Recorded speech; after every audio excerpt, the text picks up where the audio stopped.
When Nixon took us off the gold standard, the U.S. dollar was no longer backed up by gold. Instead, the government relies on treasury bonds, which are primarily bought by the Federal Reserve.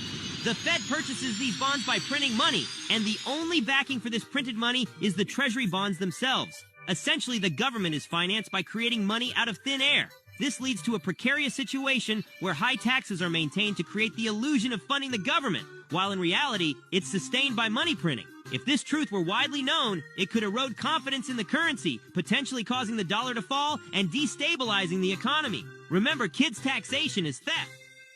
Welcome back to the channel. Our owners today have a meeting, the Fed. They're going to announce a Fed rate cut. Potentially, they should. Man, in this video, I'm going to show you a few clips about the Fed and taxation. I highly suggest you check these out. Awesome stuff here. Like, subscribe, comment. Definitely comment. Put in your 2 cents. What do you think about the Fed? Foreign entity. Disgusting. Controlling our money. Ugh. People need to wake up fast. Check it out.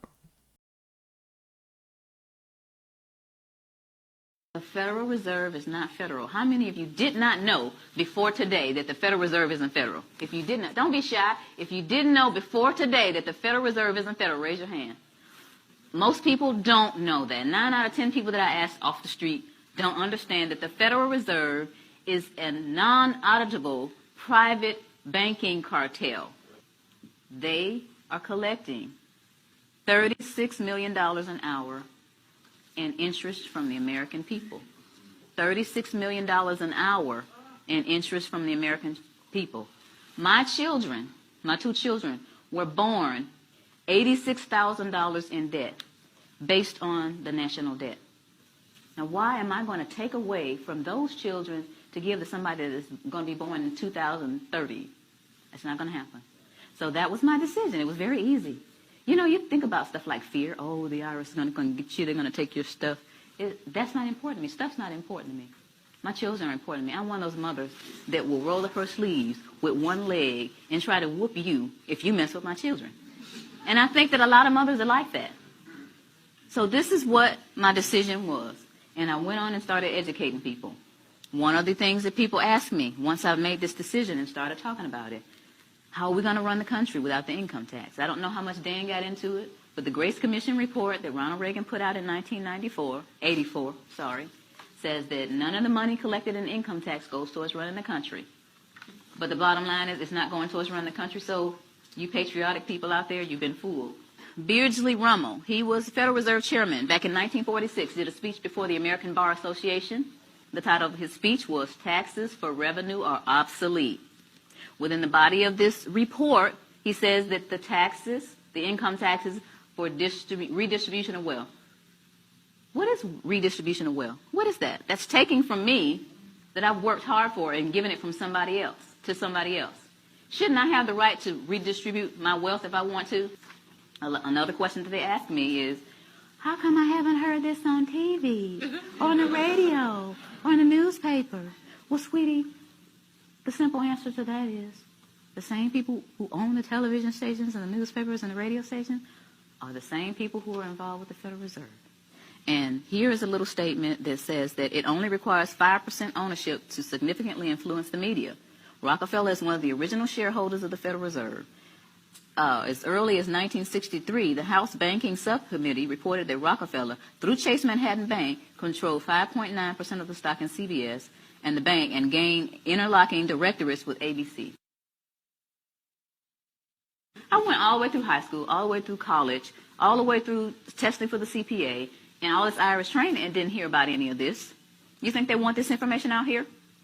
For you guys to eat up and chew up and find out what's really going on? I don't think so. Now, another one. Why don't we just tell our elected officials about this? And to make a really long story short, the We the People Foundation, the same people that put out this ad, put together a hearing. And these 40 researchers were going to ask the IRS and the DOJ these questions, and we're going to have this big meeting in Washington called the Truth and Taxation Hearings. Okay? So we got together with 537 questions. So we sent them the 537 questions so they could research and have the answers, and what did they do? They reneged on coming. They signed off on it, but they reneged on coming. So you all didn't get to hear the truth. We went on and had the hearings anyway, put it on CD. marched around Washington giving it to all 535 congressmen and senators. Please look at this information. We got stupid responses back like, thank you for visiting our offices in Washington. The next time you come to Washington, please visit us again. They don't care. Your presidents don't care. Another one that they ask me, or they'll say something like, well, this just sounds like it's some kind of conspiracy theory. Y'all hear that a lot? Okay. But tell me this, what's the difference between a conspiracy and a strategy? Don't you understand that this is all by design? All this black, white stuff. You're white, I'm black, you know. You're Democrat, I'm a Republican. You know, y'all heard of divide and conquer before, right? Why y'all letting them do it to us? While I'm sitting up here arguing with this man about what his great-great-great-granddaddy did to mine, there's this big old fence closing in around us. And while I'm sitting here wasting time and he's sitting here telling me why he doesn't know, we need to put our heads together and figure out how to get out of this fence that these people are building around us. Am I right? Yeah. That's what we got to be. Divide and conquer, we can't let that work anymore. It's been working all these years. Then we need to get together and understand. First of all, you need to understand what is going on with your money. You work hard. It's like we're a hamster on a wheel. This country started out with taxation without representation. Where are we now? Why did we get back to where we started? We got lazy and comfortable. Get out your comfort zone. I never tell people to file a tax return. I never tell them not to file. I never tell people to pay taxes, and I never tell them not to pay. What I tell people is to do your own research, do your due diligence, and decide whether or not you're going to be a slave or get off the plantation. That's your choice. So in essence, you're wasting time. As long as you continue to feed the monster's going to grow.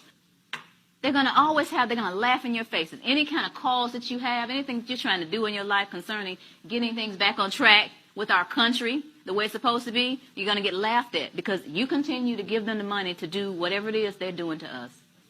A lot of people don't care. A lot of people get the money taken out of their checks and they actually think they're getting, oh, I get back $3,000 every year. They don't take anything from me. I say, sweetie, look at your W-2. They took $14,000. They gave you back $3,000 of your own money. Oh.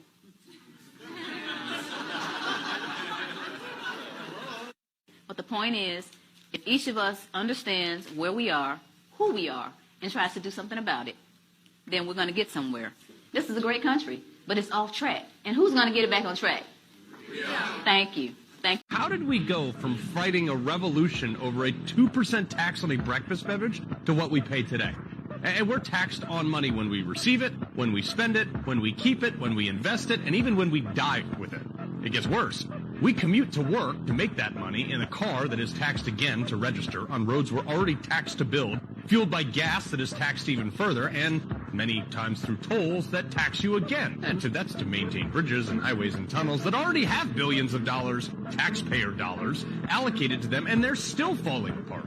And then when you get to your office that is taxed to exist, in a corporation that is also taxed to do business, that almost certainly requires permits and other things, which are another tax, you are paid a paycheck that the corporation must match another payroll tax on top of what they have to pay you. Then you go to a home of which you are taxed to own every single year that we bought with money that the government already taxed us on. Oh, by the way, the more money you make and the more you pay in taxes warrants the government taking more and even higher percentages of your money.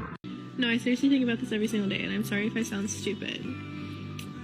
If somebody has $500 and they've already paid taxes on it, and they give it to me, so now just because it goes from them to me, I also have to pay taxes on it, even though they just did. And then not only that, but anytime I spend one of those $500, I'm going to also pay another tax fee on whatever item I'm buying. And then whoever I bought the item from will have to pay taxes on the money they just earned from what I bought. So, like, so every single dollar, like, if a dollar is 100 cents, hold on. Just forget it.